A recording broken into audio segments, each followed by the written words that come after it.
What's good, folks? Welcome to another edition of the Cover One Film Room, the show that gives you the hows and the whys behind both the good and the bad of the Buffalo Bills. I am one of your two hosts, Anthony Prohaska, joined as always by Erik Turner. And Erik, we are live for the first time in a long while. We've been doing a lot of recorded episodes, dropping them on Mondays, doing different things. A lot of players we've had in the film room, so the schedule has been a little wonky. This week, a little wonky as well. The 2025 NFL draft has kicked off. The Buffalo Bills, unlike 2024, made a selection in the first round of the draft. Thank God. Yeah, right. So everybody wouldn't be upset for having to stay, especially you who has to get up so early, like staying up late and having them not do anything.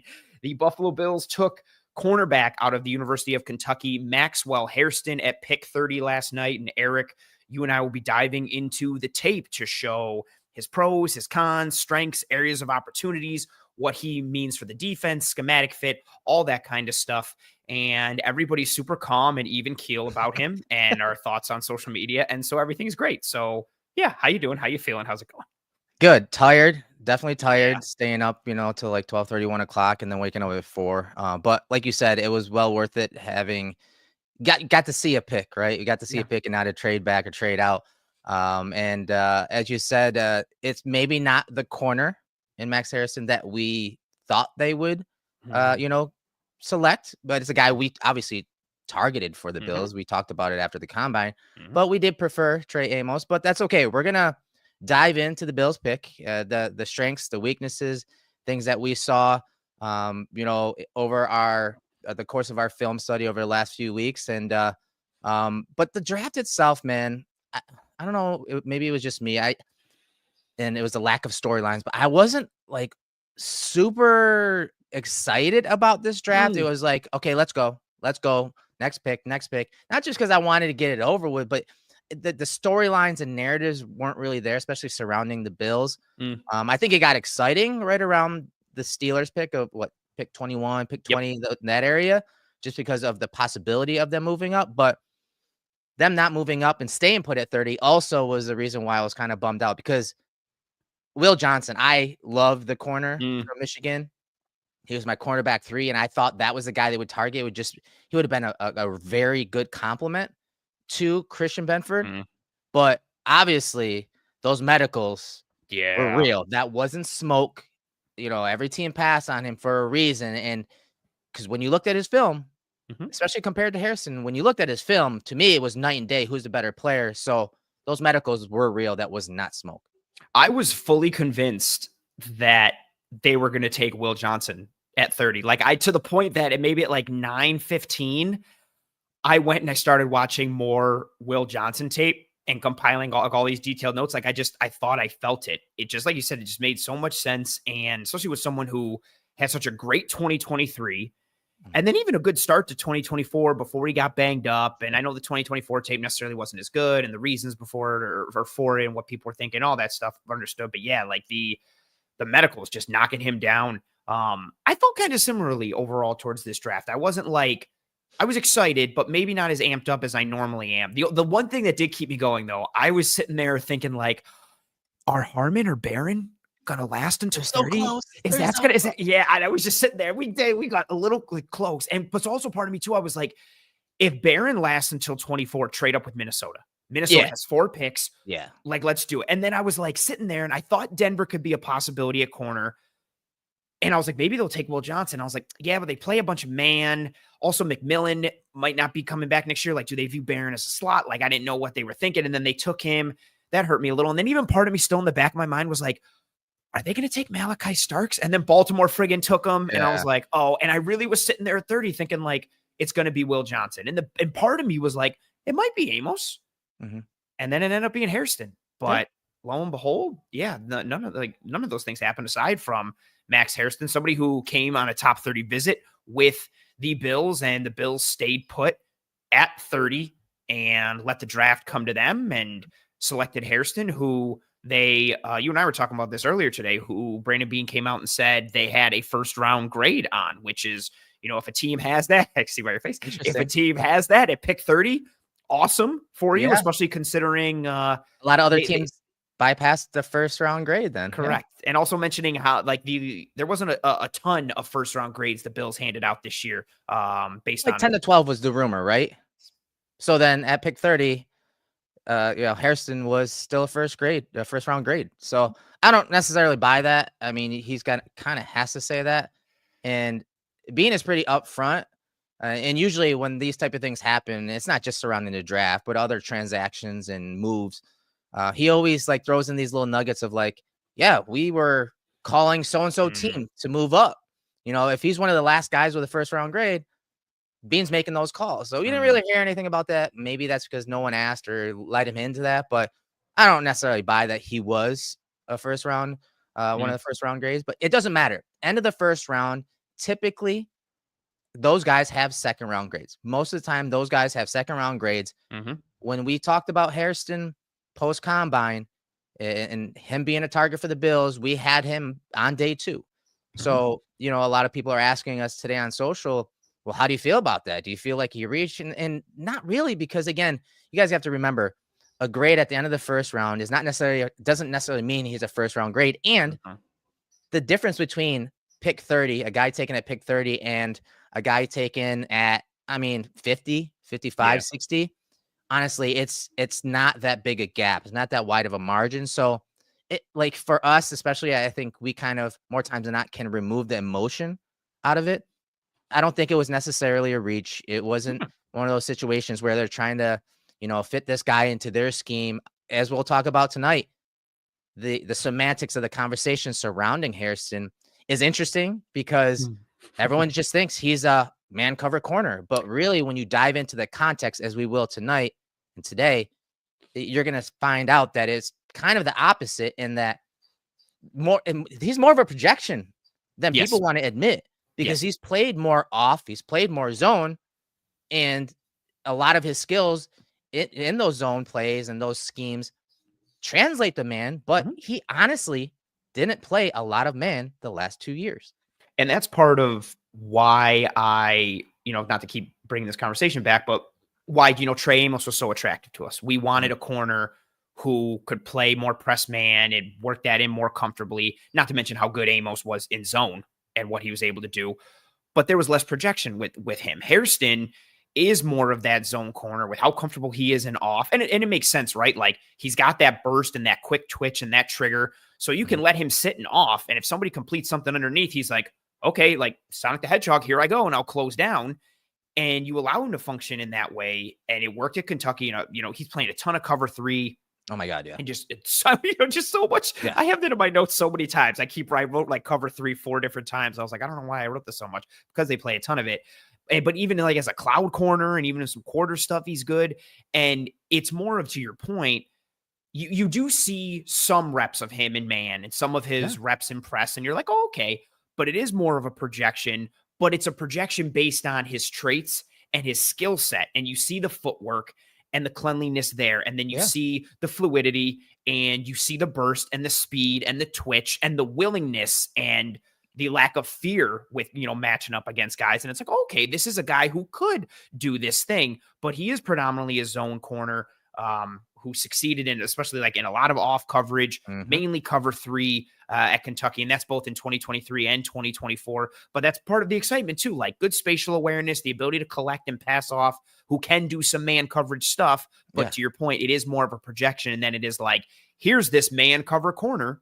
That's why I even saw some people comping him to Kyer Elam because of his traits. And it was like, no, like Hairston is much more zone competent than Kyer was coming out of Florida. They are not, it is not apples to apples at all. Right. And for those that didn't get to watch our film room of Hairston back after the combine, let's throw a few pointers out there and like things that we liked about him, strengths, weaknesses real quick. So a few summary points that I had from my film evaluation. He's a lean, lighter corner, obviously smaller in build and frame is something we talked about. The post combine has that press and zone versatility, press man, not necessarily jam, but more of that mirror man at the line of scrimmage, soft shoe type stuff. But he does have that dynamic coverage ability, zone versus man. And he's aggressive pre to post snap posture. And what I mean by that is a lot of times you'll see him up at the line of scrimmage squared up, and then he's gonna open up and look like he's gonna bail. He's gonna disguise, which we've talked about it a bunch. this offseason, disguising not necessarily just zone to man, but also what type of zone, whether it's cover 2 to cover 3, whether it's cover 1 to cover 3, zone to man, those type of things. But as you said, smooth, patient feet, pretty good hand usage. Again, not press jam type stuff, but he can immediately in the connect. Stem and everything. Yes. He'll open up, quickly and fluidly, and then just connect. And obviously he can run. His speed and recovery speed, more importantly, that recovery speed, I think is going to be very important as we talk about the film tonight. Excels carrying routes down the field vertically. Some very good reps of trap technique where he's watching 1 and 2, 2 breaks out. He can jump it. We saw that interception against Ohio this past year that he took for 6 points. And then some of the things that we're going to talk about that we're getting hammered right now on social media is the tackling, right? Obviously the frame, but the tackling. And a lot of people wrote off the tackling when it came to Hairston because of that shoulder injury and his injuries he's had. But as we're going to dive in tonight and some of the film, we're going to talk about it's actually more so the angles and leveraging of the ball than actually the injuries that he's incurred over the last couple of years. Yeah, I think it's twofold, right? Just with his size and frame and how lean he is, even if he is at, I think he reported that he's around like 192 pounds right now. Yeah. We'll see if he plays at that because he played around like 183, 184. Yeah, very much lighter. Yeah, much lighter. So, and you see that on tape. Like he looks like a smaller frame, a lean type of guy. He's not frail. That's funny. Steve got us there. Yeah. Just admit you hate the pick, cowards. That's not true. Not true. But yeah, you see that leaner type of frame. And so he's not the biggest guy. And so being more of a leaner frame, sometimes that'll cause issues for him at the tackle point, especially against bigger bodied guys or guys coming at him with pace. He will kind of fall off from guys at times. But like you said, a lot of it is leverage based, technique based, angles based. He is willing, but he's more of let me fling my body at a guy and you're not as sound in the angles and the approach. And it's that in and of itself isn't ideal.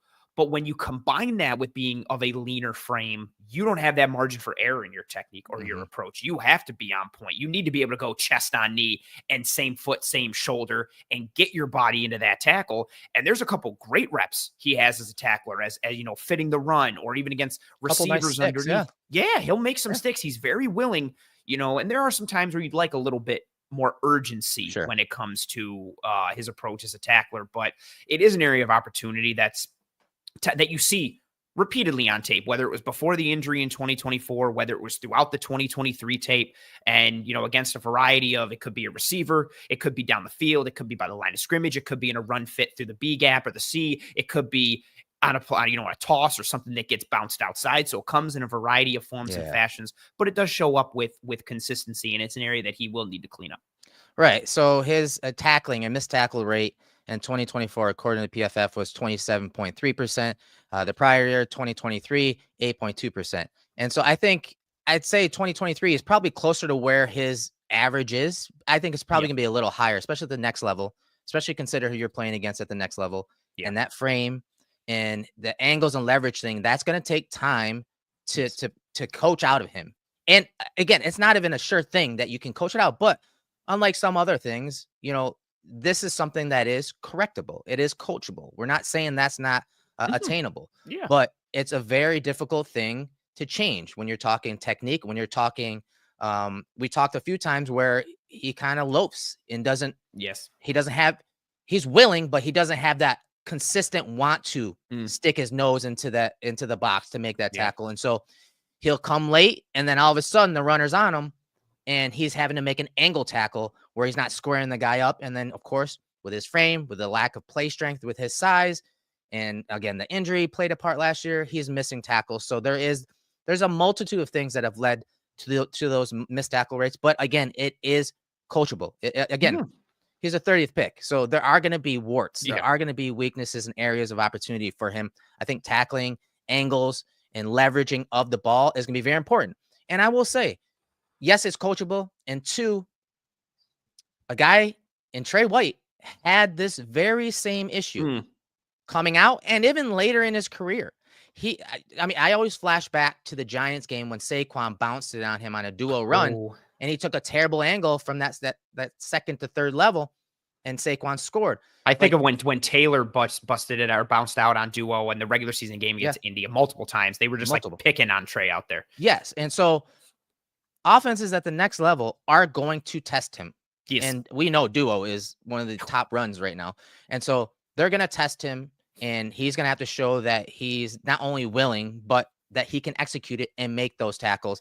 And so it is coachable. It is something that we saw with Trey, and Trey wasn't the surest tackler. He was kind of a roller coaster ride too. So there is that glimpse of hope that again, yes, he's a great cover guy. I think that's who Max Hairston is. I think he's a very good cover guy. I think you're going to have an up and down tackler, and that's okay. Again, just if you're making plays on the ball and doing the cover stuff, I'm okay with that. Victor says it's like any other first round pick. If you're willing to put in the work, time, and sacrifice to learn the pro level, you'll have some sort of a success. It's not, if not moderate. All he needs is a chance. Totally. We agree with you there. So enough of the tackling. Let's talk about the semantics, the paradigm shift that everyone is trying to, they're overstating now. The Bills are automatically evolving and shifting to a man coverage defense. Okay. We led at the top that Hairston was primarily a zone corner. Here's some numbers for you. According to PFF, he was in man coverage only 16.9% of the time in 2024. And in 2023, his best year, he was in man coverage 10.9%. So let's pump the brakes on this. You know, they're automatically shifting to man. No, he's got translatable skills to play man, play mirror man, to match routes, whether it's going from zone and matching and turning into man. Regardless, all those traits and everything he has physically, it does translate into man coverage. I'm not worried about that, but I think we need to pump the brakes on the whole, they're going to man coverage way more. I think what it's going to do, Ant, it's going to give them that change up.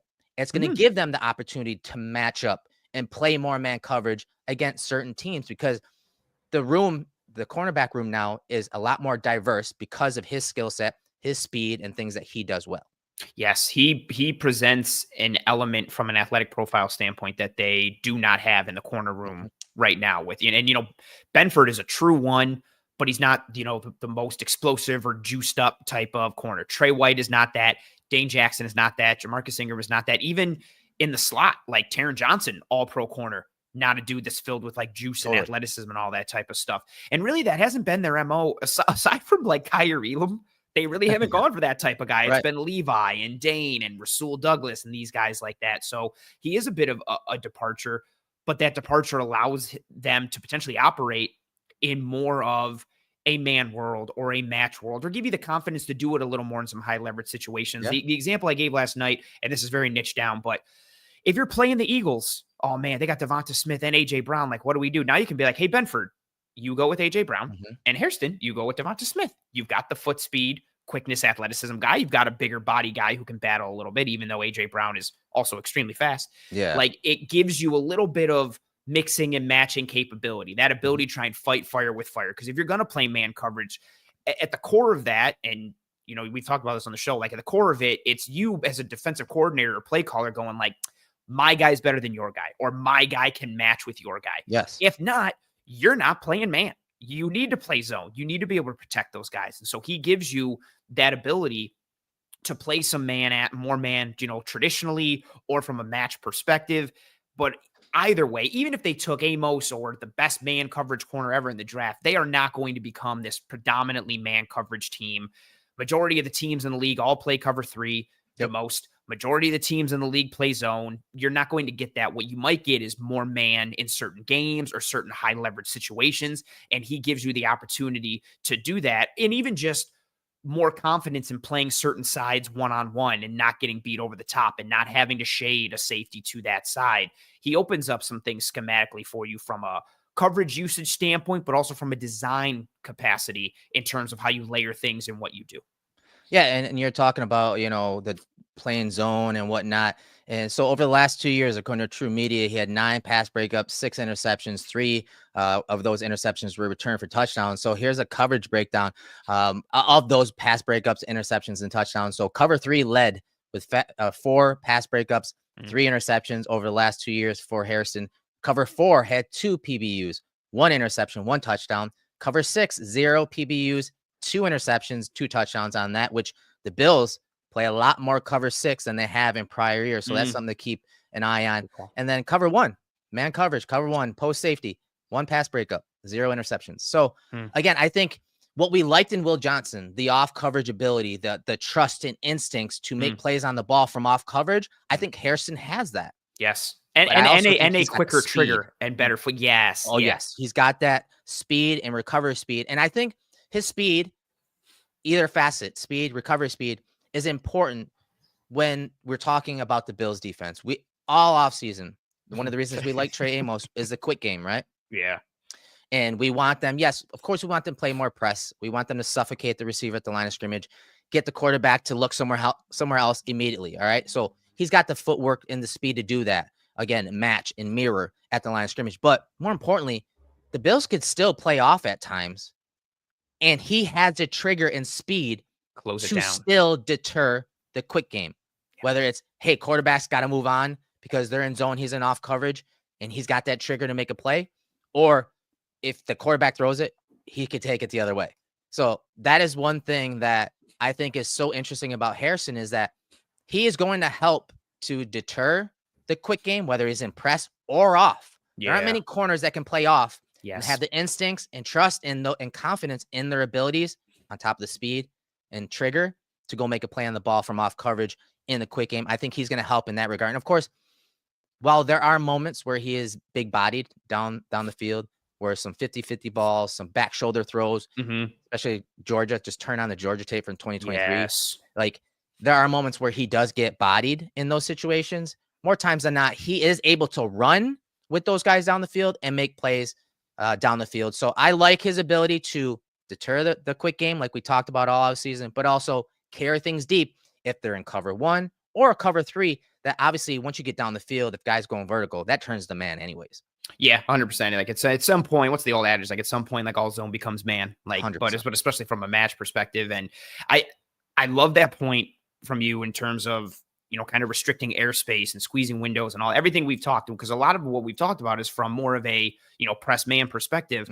But with Hairston, and you see it on the tape, he can just sit and off because he's comfortable. Like, oh, okay, if guys get into me and get on me, I can turn and run with them, and if they complete underneath, I'm shot out of a cannon, and I can and close if they that double move down. me, I still have the recovery speed to get back to make a play on that as well. And you'll see that from time to time. Like it's a bit of a yin and yang. Like he'll get fooled in the stem, and then he just I'll just speed turn and get back in phase, and I'm okay. And you're like, we've had that issue with Trey White, right? Yeah. That was early on with Trey White. But you just have to roll with that. You have to roll with those punches, right, Ant? Because you want him making plays on the ball in the short area, but you also want him obviously trusting his eyes and not taking that away from him.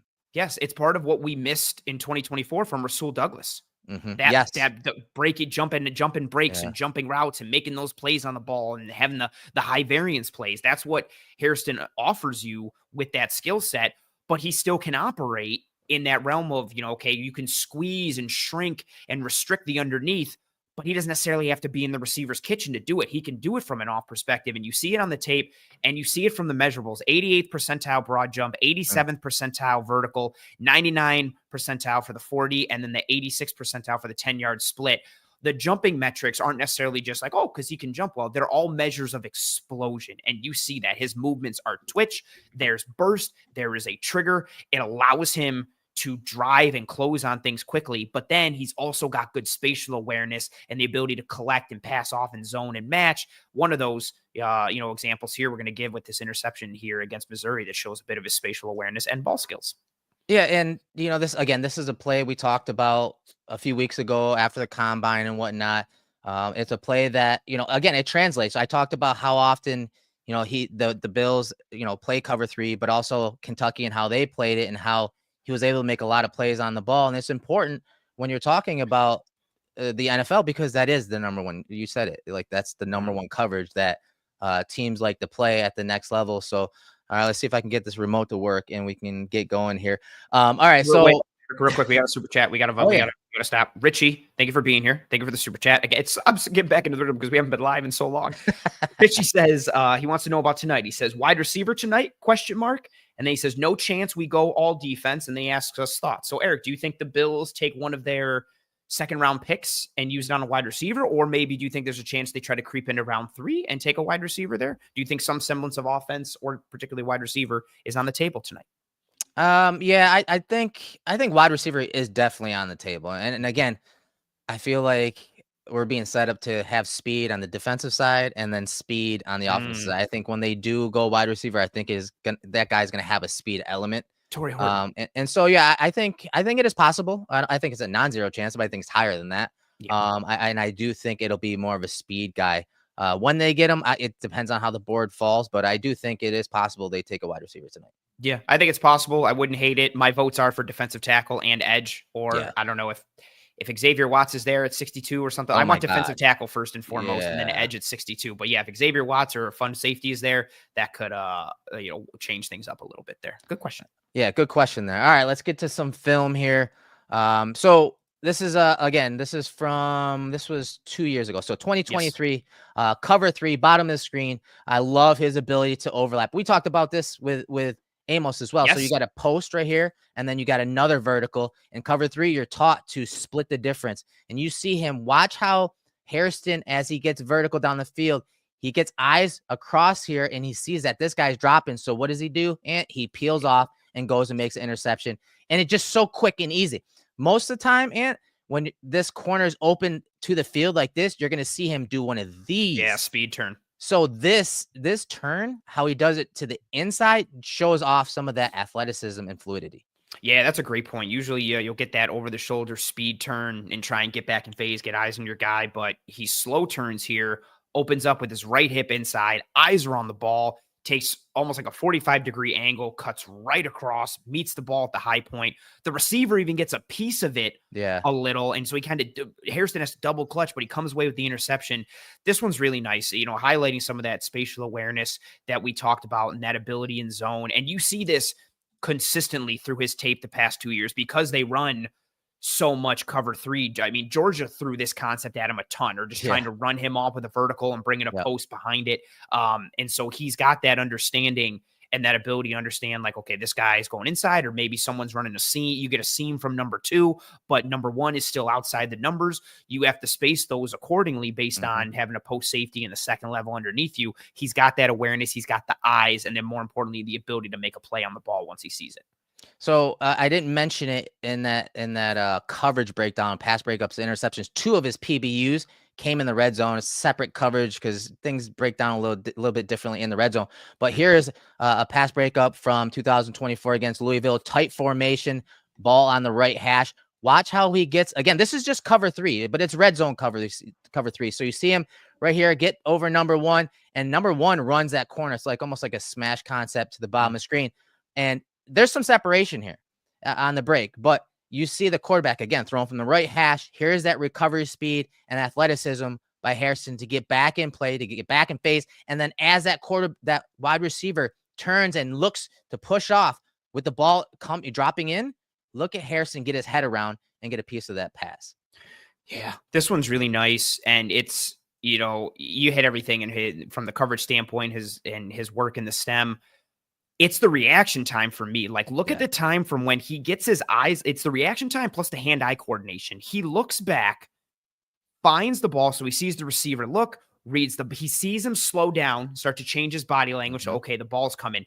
He turns, and as soon as he gets eyes are on the ball, and then hand is up, and it's right in the palm, and he deflects that. Yeah, that's a really nice job from a reaction time standpoint, a processing standpoint, and then hand-eye coordination. Again, another example of the ball skills you see with him. And granted, he's got that recovery speed and the ability to stay in phase and be close enough to make a play on the ball. But the reaction time here is just, he gets eyes on the ball, and as soon as he does, that hand goes up and you get the swat. Like, that's really, really nice timing and hand-eye coordination. One thing we're going to talk about a bunch in this breakdown, and it's something that Bruce exclusive always talks about. Traits give you options. The trait speed, recovery speed for Hairston give the Bills options, obviously from personnel standpoint and matchup standpoint, but also allows him to overcome issues like this where there's some separation. You see it. He's out of phase right now. But because of everything in totality, especially those traits, that recovery speed, he's able to make a play on the ball, doesn't panic, and he's able to bat that down in the end zone against Louisville. again, traits give you options. Remember we talked about quick game. Remember we talked about playing and being being able to make a play on the ball from quick game. Top of the screen here, off coverage. Look at this speed out and how he's able to break on it and go knock the ball down. Again, speed, recovery speed gives you options. He's got a ton of it, and that's why he had such good ball production over the last 2 years. This is one of my favorite plays, just because it's in line with us wanting to take away the underneath and take away quick game, as we talked about so much this offseason in the film room, like you just mentioned a minute ago. If you're going to throw that quick out, or even if it's a quick hitch, something like that, you need to be on time with your throw, and you need to have the arm strength. If you're slightly late or you don't have enough zip on the ball, like there's a chance he's going to pick it. And house it. Worst case scenario, he's getting there on time, and then he's sticking the guy right when it is where it is. So a quick out or a quick hitch, it gets caught at 3 to 5 yards. It's a 3 to 5 yard gain if they catch it, because he's usually right there. Now, if he's a little late, you hope he makes the tackle. And sometimes he doesn't. You're right. Sometimes he'll stick the guy, but sometimes he'll just throw his body at him and not wrap up. And then you're having Golden get up the sideline like he did against Texas. That's exactly what was in my head. I was like, the Matthew Golden play, there's a couple of them in there. One, he just gets a little shoestring. The other one, he misses. But yeah, you see that closing ability, that quick twitch, the ability to drive. And look at the acceleration. Once he sees the declaration of the throw from the quarterback, so he's reading it there and like, okay, the acceleration there. It's just it's closing speeds, man. Yes, for a guy who isn't that big, it's not like, oh, like, watch him stride it out. No, it's just twitch. It's closing speed. It's drive. That's a great play on the ball. And you see that into the boundary, into the field side. He has that ability to squeeze and shrink the underneath because of that burst and that trigger. Here's a go-to game from last year against Texas. And so you see him top of the screen. He's pointing out the wide receiver in that tight, nasty alignment. And normally that means one of two things. Either getting a crosser from this tight alignment, or they want a little more space to run a similar play like you just saw. And so one of his issues, again, he does bite on double moves at times.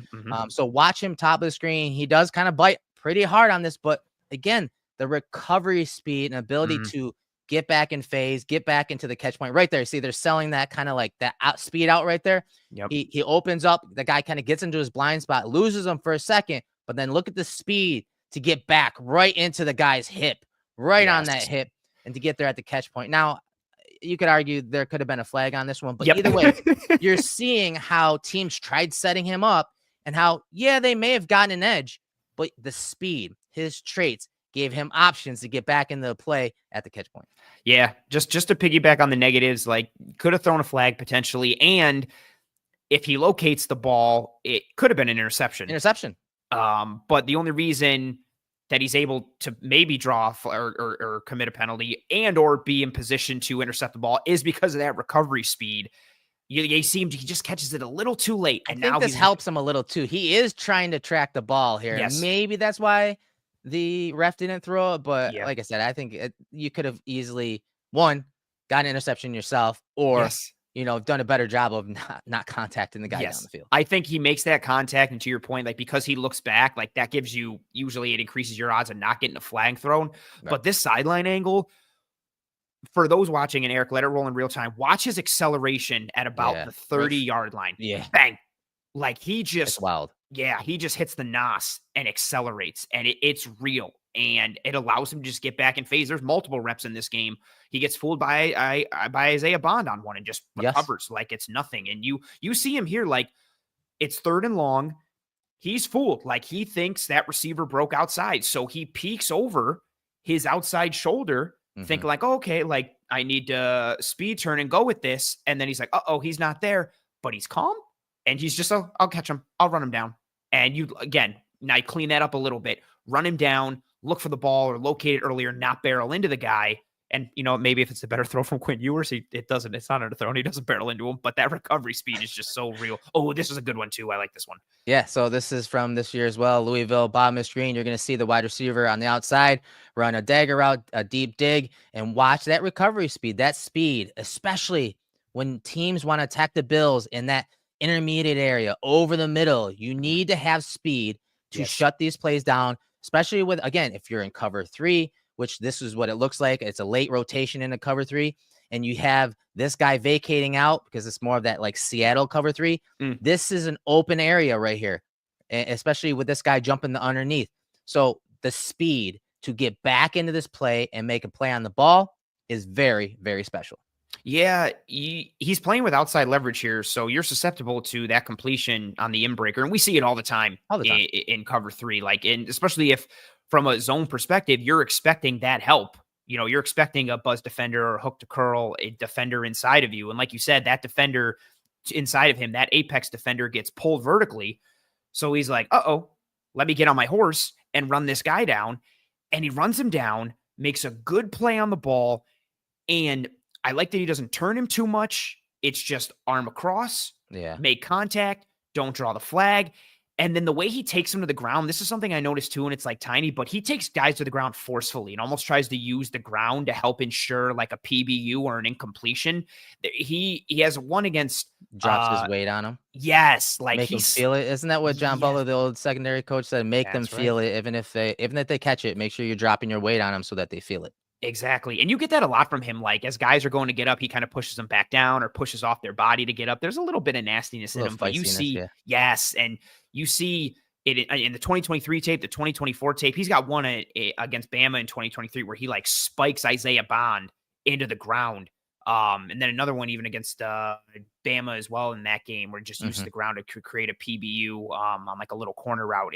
It's a nice physical play, and you can see from the emotion on the PBU, like he wanted it, he felt it, but just to have that speed to recover, especially in real time, like you're expecting one thing, something else happens, you adjust. He's got the physical ability to be fluid and adaptable in the moment, no pun intended, and get a PBU on the ball. It's funny because you referenced that Alabama game from 2023. That Bond was on that team. Yeah. He was on the Christmas. He's got so many reps against them between these 2 years. And that's great because you saw him against that speed, which is, again, this is part of the reason why Bean probably went for Hairston over Amos. Because, you know, when you go back over the evaluations and stuff with Amos and you're comparing it to Hairston, there were question marks about the long speed with Trey Amos. And so obviously Hairston, that's not an issue. So maybe that is the trait or the skill that Bean wanted. And so seeing him against Bond 2 years in a row, 2 different offenses, that's a pretty good barometer to have, especially because the Bills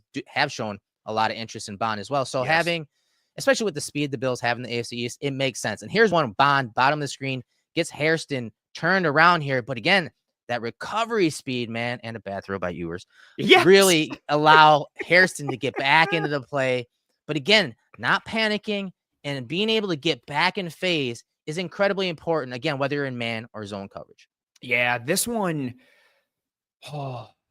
this was the one that really got me excited, like in the pre-draft process, and it might be my favorite play of his overall. And I think it's also a good microcosm of like who he is. Like, okay, get fooled a little bit, and just speed turn, recover, crazy, get back in phase, and then like the ball tracking. He watches it. He's got it the whole way. And then what do? Go up, high point the football, make a play on it. Like you see some of that testing show up right there, not only in the recovery speed, but there's that vertical and a bit of the broad because he's also jumping a little bit diagonally. Like he's tracking it, gets his hands on Bond. So he's got a feel for him. Okay, where is he? Let me play through a little bit, and then goes up and he gets it. That is a nice, explosive and athletic play on the ball, in addition to it being an explosive and athletic play in running Bond down. And I love how Bond looks for like the flag. It's like, no, my man, like that's clean as hell. You got to go up and fight for that if you're the wide receiver. And that's what the athleticism, something he doesn't do, right? Yeah. No, there's that is 100%. A very good call out. Well done. Yeah. So that tracks. But look, it's such, I know we always hear the term easy speed for wide receivers, but it doesn't even look like Hairston's straining here when we're talking getting the full speed to track and get back into phase. It doesn't look like he's really straining or trying hard from a defensive, a corner perspective. This is that easy speed after that speed turn and getting back into a play. And again, taking a good angle to go again, make a play on the ball. I love this play from him. Again, do I want him to stay in phase the entire post route? Absolutely. But he has the ability to get back in plays because of his speed. And at the NFL level, there are going to be times where your safeties are going to jump another route, or you're doubling the backside of a solo 3-by-1, and you need to be able to get over the top of the post to make a play on the ball. And he's got the speed to do that, and that closing speed. You see it here versus a very fast, talented wide receiver in Isaiah Bond. Yeah, like, and here's some practical application for it. And this isn't, I'm no by means suggesting this would have been a guarantee just before anybody bites my head off, but I think about the miscommunication between Cole Bishop and Rasul Douglas on the Nico Collins touchdown against the Texans, right? Douglas thinks he has help inside from Bishop. He doesn't because Bishop blows coverage and gone. Maybe if it's someone like Hairston, that recovery speed, that juice, maybe he runs it down after the catch. Maybe he attempts to make a play on the ball. Again, I'm not saying that's a guarantee, but a good, like, real example of what's happened to the Bills. If there is a miscommunication or a bust, or the offense has a good play call and pulls your help, can you adjust on the fly? Can you recover? Do you have the physical tools after you read it? He does have that. The fluidity in the hips, how smooth he's just able to turn, and then bang, he can just accelerate with ease. Like you said, it looks very effortless. Like he's just pressing the R1 button on a PS controller. Here's a rep from the Bama game. So they're bringing motion across the formation. You're going to see a quick switch here, and Harrison's going to immediately connect right here in that contact window. And then once again, there's a little separation here vertically, but then as that guy runs to the corner, look at him get back into that hip pocket and go make a play down the field. Again, in man coverage. His eyes are on the wide receiver the entire way. Again, not looking back for the ball, makes a play at the catch point and breaks it up. Yeah, this is one of those ones I mentioned. I really like. Just gets into trail a little bit here, but is calm, cool, collected, knows he can run with his man, knows he can stay with his man. Milroe puts this ball up. There goes Hairston. They're hand fighting a little bit, looks back right at the last moment, and then bang, his right arm punches through the hands of the wide receiver. So he tries to rip through and dislodge the ball, but watch him take him to the ground. He just, like you said, puts his weight on him, slams him to the ground. And then look at the little mini clothesline on the ground. If you notice, when the receiver tries to get up after the incompletion, he sits up a little bit, and then Hairston kind of like clotheslines him back down. No, get back down. Get back down, and puts him down. Yeah, that's exactly it. It's just those little pieces of tenacity, the aggression, and then he gets up to single the incompletion. Everything is with him is just juice and explosion and the athleticism and the recovery ability to, and this is also something too, right? Like a quarterback might see him initially in the stem or even on the release and be like, oh, my guy's got a step. Let me put it up there. And Hairston can erase that because he can recover and close that space down vertically or underneath or in the intermediate on crossers, drags, in breakers, that speed, that twitch, that burst, along with the play recognition and fluidity to his game. It matters a lot schematically in terms of what he can take away. Right. And again, he didn't play a lot of man coverage, but a lot of these zone cuts that we're just watching, you see it essentially turns into man. Well, here's a good man mirror rep just to give you an idea. Again, it didn't happen a lot, but there are these reps where bottom of the screen, you see how easy he's able to get into the hip pocket of this guy and just eliminate him. And again, it's kind of like the last few plays where he's not even running 100%. I'd be surprised if he's running 80% on a play like this. He's just attached on the hip of that wide receiver, eliminating him in this man rep and making it look very, very easy. Yeah, you'll get these reps from him where he's able to, like you mentioned this earlier, like he can get his hands on a guy and attach. And once he does, he's got the feet and the fluidity and the speed to just stay there with him. And it's over. Like he gets his hands on you. He's calm, cool, confident, collected. This is one of those reps where you see and you're like, okay, like how does this project? If we do this more, is he comfortable in it? Can he do it? How this plays out, in more of a man coverage fashion and a one-on-one type of scenario, especially you got a 3-by-1. He's on the backside. We know what the Bills like to do with, even if, they're not in single high, if it's a quarters look, they'll lock that backside and let you essentially play mag coverage, man everywhere he goes and have that essentially be a one-on-one. And he's shown a capacity for it in off coverage, but even in this press alignment as well, which is nice to see it. Again, it all, like you said, ties back to those traits. 100%. Here's the Georgia game, top of the screen. Again, Georgia gave him some issues, especially 2023, up over 120 yards he gave up. Again, a lot of it was these boundary type throws where, you're running that leverage read. Okay, if the corner's not over the top, then, the wide receiver is just taking it all the way on 9 route. But then there are routes like this where they just snapped him off on stop routes and just look how easy it is for him to the top of the screen. Again, ball doesn't necessarily go there. I think it's trying to go up the seam. Mm. But again, having the ability to man up on the outside and not have to worry about that corner getting beat deep or getting beat on these stop routes, some of the easiest routes that you can complete at the next level, those stop routes are usually money, especially against the Bills when they're playing as much off coverage as they usually do. This type of stuff is going to be nice to have, again, when the Bills want to deter the quick game, but also, just have this guy lock on, and then they can commit the front seven to stop in the run or whatever they want to do from that perspective. You can separate the secondary from the front seven a little more when you have guys that can man, mirror, and match, whether it's from man coverage or zone coverage that turns a man or matching coverages.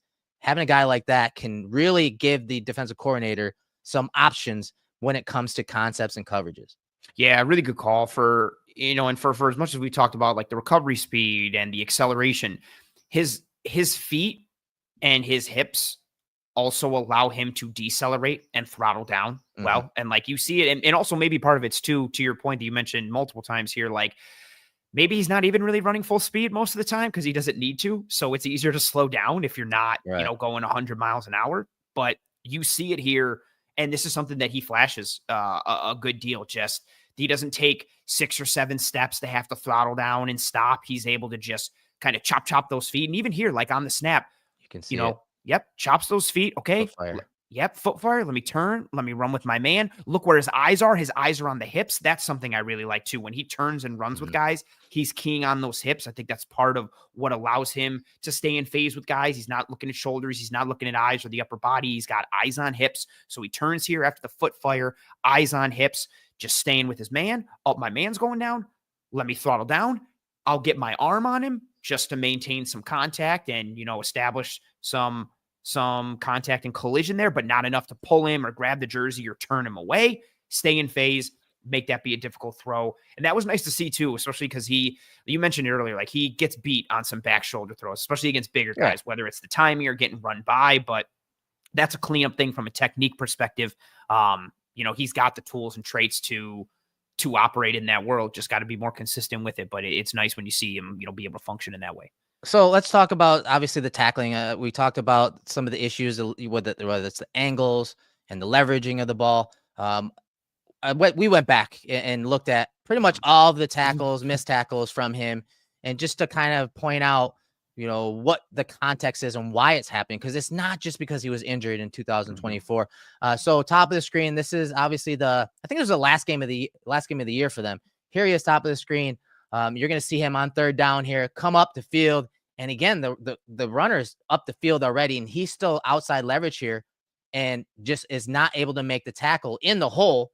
And that runner gets a touchdown here. These are the type of things that happen a bunch, whether the running back is getting up inside and then bouncing the ladder where he goes like this and then bounces outside, or as you'll see in a minute, bouncing outside, getting the perimeter, and he's not able to make the tackle. But right here, this is what he does. He doesn't properly fit up the runner. He doesn't properly leverage the runner.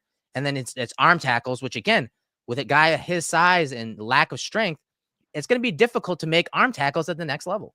Yeah, he gets caught lunging, and it's like you said, you can't afford that because you have small margin for error. And this is a very applicable scenario to what he's going to see in the NFL. Like teams are going to try and, it's more of a true gap scheme run here with the puller, but I could see teams wanting to run duo against the Bills and leaving him as that unblocked defender. And whether it cuts up inside or it bounces like James Cook likes to do on duo, there's teams that are going to try him and be like, okay, who's the weakest in theory, tackler on this team? Oh, it's that outside corner. Let's leave him as the unblocked guy and see if he can go one-on-one. And you see it. You saw multiple times against Texas. You saw it there against Louisville. You have another example here against Georgia when he is that like outside force and fit player. He gets caught kind of in between of forcing it back inside or being in position to make the tackle. The leverage and angles to the ball are what do him in more so than his size and frame, even though it is connected to the size and frame because he has small margin for error. Yeah, whether he's coming down and taking a bad angle initially or he's coming down late, and he probably lost the runner here a little bit. Yeah. But at the same time, you have the recovery speed. You have the ability to stay square and get square. Even as this guy is bouncing outside, he doesn't. And now he's trying to make an angle tackle instead of a square tackle. And that guy kind of gives him a little stiff arm. And now he's able to get up the field for more yardage. Again, it's the angles. It's the leverage or lack thereof that lead to a lot of his tackles. It's not the shoulder. Here's one from 2024 that we're going to give him credit for. Like, there are plays. You can't just look at the context of bad plays and say, oh, he's a bad tackler. He had that, 27.3% missed tackle rate because of a bad shoulder, especially 5 of those missed tackles came in the last 2 games after the shoulder injury. Okay, that may be true. It was a factor. There's no doubt. But I also give him credit for sticking his nose in there and making that tackle against Texas. We see it here on the boundary to the right side of the screen, right, Anthony? We give him credit for making these tackles here along the boundary, saving a touchdown. Well, then why am I not going to criticize him and critique him when he's got an open field tackle here against Golden and he's getting juked right there out of his draws for a big play? So context, you got to show it. You got to paint it. You got to paint that picture when the good plays happen, but also the bad plays. You can't just erase the missed tackles and brush it off because of a shoulder injury or whatever injury. Like, you have to still say, hey, you know what? Yeah, he had a shoulder injury. But look, he was making some good tackles, some good plays along with the bad plays. I think the Texas game is a good one because it's post that injury and there's some, regrettable tackle attempts, but there's also some really good ones against Golden, against Jaden Blue out in space. And again, I think that just speaks to the inconsistency. And it also, a lot of these all highlight too. Oh, this is the one against Blue. This is beautiful. Yeah. It highlights his willingness. He is not an unwilling tackler. He's not, again, we talked about it. There are some times where he loafs or he could use some more urgency. How was his shoulder there, Ant?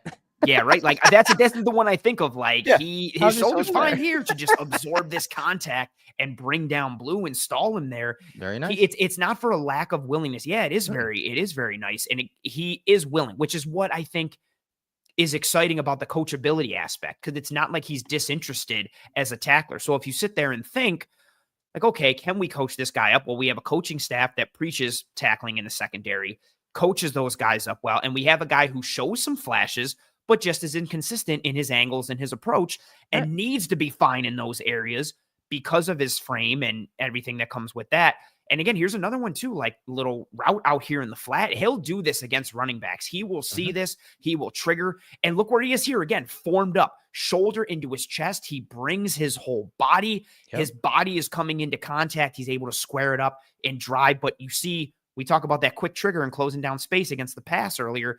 It shows up there. Here's another example, but just a route from the backfield, almost essentially like a extended run play there. He's got the willingness. He just has to clean some pieces up. Yeah, and again, we're just trying to flesh out the context of the missed tackles and just show you guys that he is willing. He can do it. Yes, the injury played a factor, but again, you have to be able to flesh out, okay, what's the reason for the missed tackles? Is it because he's late to the play, bad angles? There are different reasons why he's not fitting up these runners properly. Here's another one where he just whiffs right there in the open field, and that guy's able to pick up the first down. So it's funny because, we're breaking these down on social media and we're taking a lot of heat for this. Yes. The guys are like, oh, you're going back all the way to 2023 to look at some of his negative plays. I'm like, well, yeah, we're trying to figure out what's the actual issue here. You see him right here, again, just missing that tackle and just whiffing, dropping his head and not, fitting up the runner properly. These things happen. Again, it's funny though. We get those comments, but nobody's given us flack for showing his interception against Missouri from 2023. But we're going back and showing a missed tackle from 2023, and now we're doing too much work to show a negative. Right. No, it's interesting. Again, he's not the guy we would have liked to be chosen, but again, we're obviously not in the building, but we are going off of what we think they want to do defensively, schematically, long term. And we can easily, as we've shown you, we can rationalize why they like him. Yeah. We can also show you why we didn't like him as much as we like Trey Amos. All right. And so it's okay. And we can show, as long as we show our work, and we always do here in the film room. And that's why we appreciate everyone joining us today. It's all part of the profile. No doubt. Yes. The good and the bad. And so we showed you why, we do like him, why we do think he's a good fit, and why we do think he will help and could help the Bills evolve their defensive scheme a little bit, as far as pretty quickly, honestly, with his skill set, if he can beat out Trey White and others there at the cornerback 2 position. Yeah, I am interested for the athletic profile. It's something that we've been clamoring for, Yeah. having more athleticism, having juice. And the Bills tried it a bit more with Kyer Elam, but like we talked about, the sliders were just pushed too far towards the traits. It wasn't, the traits plus the coverage familiarity. There was not that. And Hairston, go ahead. And I'm sorry, let me interrupt you real quick too, because we said, hey, this missed tackling, some of the double move stuff, the bad angles and leverage and all that stuff. It is coachable. You can rectify that. You can coach that out of him. But a lot of those same things were said about Kyer Elam and him learning zone coverage and him learning zone coverage techniques. Yes. And I will say, having spoken with players and coaches on the team, the technique stuff was the hurdle that really didn't allow Kyer Elam to flourish in the Bills defense. And so, yes, it is coachable. The stuff we talked about for Hairston and the areas of opportunity, but again, it's not guaranteed. That's the huge part of it. And that's with every prospect, right? Like no prospect is a surefire thing. It's not an exact science. That's why guys get things wrong all the time and why every single draft pick isn't a hit. But that's it in a nutshell is, that can be coached up or this can be worked on. Right. That is 1000% true. Will it be coached up? Will it be ingrained in that player? Will they take it and learn it and put it into practical application? Those are two different things. Like there are a lot of projections and a lot of, hopeful things that can be said. It's something else entirely to be that, which is why you kind of balance things out. Like you take someone with a higher athletic profile and you say, imagine what this player could be. And do you take that guy or do you take the other guy at the position who isn't as sexy, but has more of a known quantity and you know what you're going to get. And like, hey, this player can do A, B, and C. He can't do D through J. Right. But you know what? He does these 3 or 4 things really good. Or you could take the guy who does A really good and could do maybe B through Z. And then, wow, imagine if you could do all those things, but it's more of a projection. There's less known quantity. And that's evaluation in a nutshell. That's why Shamar Stewart from Texas A&M was such a polarizing guy. Everybody's like, wow, look how this guy moves. Look at the length, the speed, the explosion. Look at the lack of production, the lack of, understanding and diagnosis and keying and IDing on tape. Like, which do you value? And if you can tap into what he can be, you have an amazing pick. But if you can't, then you're sitting kind of dead in the water because you burned a first-round pick on a guy who might not be able to play football. And that's, like you said, evaluation in a nutshell. And what we want to do here on the show is talk about that and put the whole picture together. If we showed you just the good, that's dishonest. If we showed you just the bad, that's also dishonest. So we show you the complete picture, the pros, the cons, the hows, the whys, the good and the bad. We say it in the intro every week. I guess I just wasn't expecting so much anger from everyone. Yeah, I know. For a guy who we didn't hear a lot about from fans. Like I could have understood if the Bills took Kenneth Grant and we were like, we don't love him and everybody yelled at us. But I feel like Hairston wasn't a guy that was championed by the fan base. And then they took him and we were like, well, he's got some things to work on. And everybody was like, how dare you? Yeah, that it's been interesting, the blowback, but I feel like that comes with the territory when we're talking about some of the critiques, the negatives, the areas of opportunity, because as fans, regardless of who they take, more times than not, you're hopeful. You believe that they can do this, they can do that, and good coaching will minimize, X things that he has going on that are negative. So, and I agree. I do think that the upside here is he does have a pretty high ceiling, but he also, everyone has to admit that his negatives are a lot of things that this regime consistently tells us you have to be able to do, which is very interesting. That's a huge, interesting point. Yes. I mean, when you ask McDermott or Bean about the Bills defense, specifically corners, and what traits they want to have and what skills they need to have, tackling is number one. So that's why I think when we're grading and evaluating for the Bills defense, I think that's why we probably had other guys higher than Hairston, because that is a premium trait that they have conveyed to us over the years that matter to them. But again, maybe some of that shift of not just necessarily going to more man coverage, but again, using it in specific situations, high leverage moments, certain games, certain matchups. Sure, that may be the case. But if they're playing a lot more cover 3 and they're playing a lot more cover 1, so single high safety looks, the traits that Hairston has could be very beneficial to the Bills defense. Again, and that's the paradigm shift. It's not just from zone to man. It's more of, hey, less 2 high, more 1 high, and you have guys on the outside you can trust to deter the quick game, but also carry routes down the field.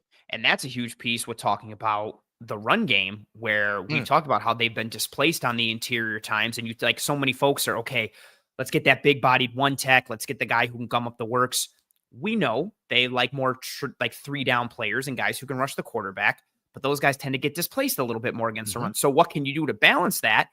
You can just have more numbers in the box, like what they did last year, whether it's pre or post snap.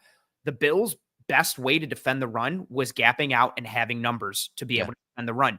And you can do that more confidently if you've got 2 corners on the outside that, whether it's zone or whether it's man, or again, like we talked about, even if it's cover 3, a lot of times those one-on-one outsides are just going to present like it's man anyway, even if it's quote unquote zone coverage. If you've got guys on the outside that can live in that world and you're confident of kind of putting them on a quote unquote island, you can load the box with numbers, and then you don't have to worry about getting displaced as much, and maybe gear yourself more towards the pass rush. And you can win on early downs with numbers and then get into 3rd and long and take advantage of them, all because you have this player who has the skill set to allow you to operate in that schematic world. It's all these positive domino effects and pieces and tying the traits with the skill set, which is, I think, part of the excitement, part of the high ceiling with Hairston. But it is interesting, not in a negative way or even in a positive way. We've heard McDermott, especially, but even Bean too, you got to tackle at the corner spot, tackle at the corner spot. Even too, it's funny. It's so, not to make it personal, but even it's so funny. Like, I like Asante Samuel Jr. He's got similar tackling issues where he's very willing, but angles to the ball and his smaller frame have him struggle. He was one of my free agent targets for the Bills. And I had so many people who were like, can't take him, can't tackle.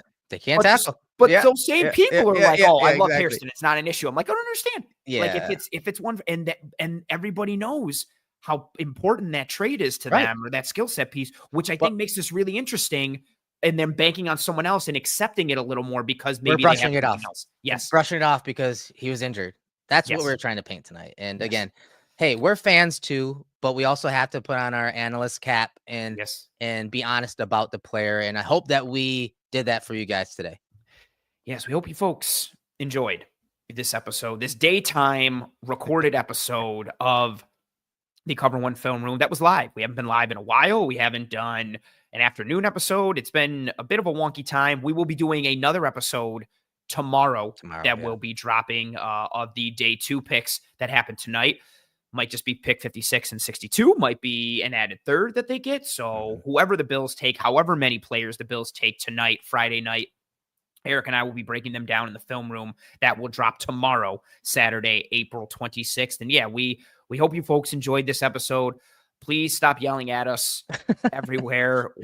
Hairston's fine. There's just things he has to clean up, just like there's things that are really fun that make him a fun pick and an interesting pick and a positive one potentially for the future, both in the short and long term. So we hope you folks enjoyed this episode. If you did, please, if you're here on YouTube, whether watching live now or watching later, please, and thank you, drop a like on this video. It's hugely important to the algorithm and helps us track and trend in front of more eyes and ears. So if you like this episode, you like the content, please drop a like on this video here on YouTube. Turn on notifications for the Film Room playlist here on YouTube.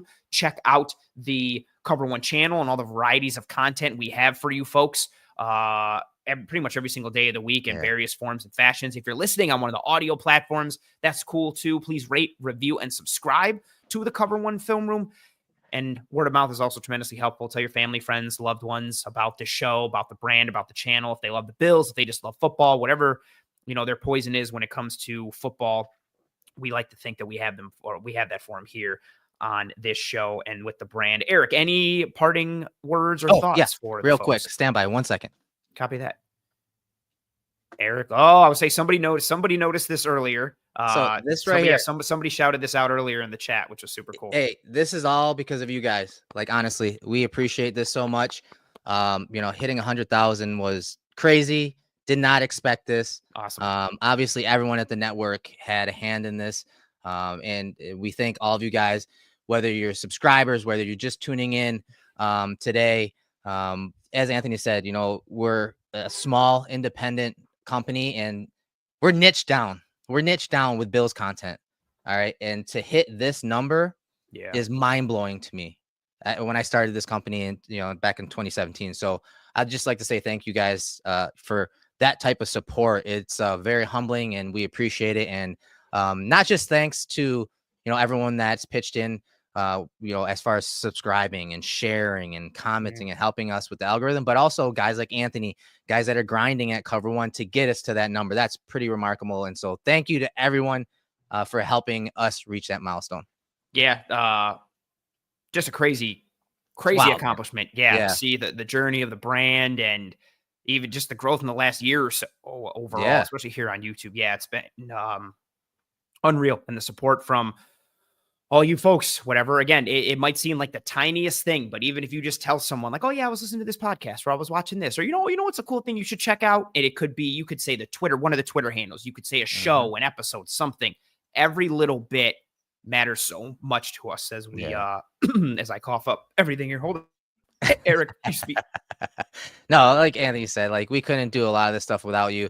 Our insiders, especially that sign up to become, premium subscribers to help us with the technology, with the telestrator, all of the film, all of the memberships, like the in-depth content that we provide for you. We couldn't do it without our insiders paying for our premium content in our Discord channel and server, giving us ideas for shows and topics for shows, things to cover, things that you guys as fans want. A lot of our ideas are motivated and driven by you guys. And again, to hit that accomplishment on YouTube, everything kind of funnels through YouTube. So again, the smallest little donation of, hey, telling your friend about this show or telling about our network, it goes a long way. It's all connected. And, we just totally appreciate it. On behalf of Cover One, we thank you guys so much. Absolutely. I was going to make this joke and Titan made it for me. He was like, Anna's all choked up. I was like, somebody's going to edit this to make it seem like this got all emotional. I just like, when I see this, I always think of like The Mask where he like does that little moment. He's like, you love me. Yeah. That's not, and you're getting choked up there. I was like, it's kind of like a perfect moment, but I was waiting for, in my head, I was like, he's going to edit this together like he did of all my smiles with the Michael Hoyt episode. I was like, that's exactly what's going to happen. But yeah, absolute and huge and tremendous thanks from us to all of you, whatever role or part you play.